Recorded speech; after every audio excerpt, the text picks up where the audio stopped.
دنیا کا کوئی ایسا ترازو نہیں جو صحابہ کرام کے فضائل و مناقب کو تول سکے، دنیا کا کوئی ایسا کانٹا نہیں جو صحابہ کرام کے ایمان کو تول سکے۔ حضرت ابو سعید خدری رضی اللہ عنہ بیان کرتے ہیں کہ اللہ کے رسول صلی اللہ علیہ وسلم نے فرمایا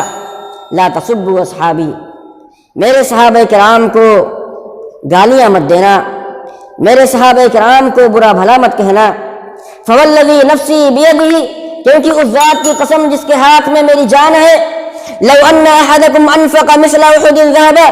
اگر تم میں سے کوئی شخص احد پہاڑ کے برابر بھی سونا اللہ کے راستے میں خرچ کرے، ما بلغ مد احدهم ولا نصیفہ، تو صحابہ کرام کے ایک مد اور آدھے مد کے برابر بھی نہیں پہنچ سکتا ہے۔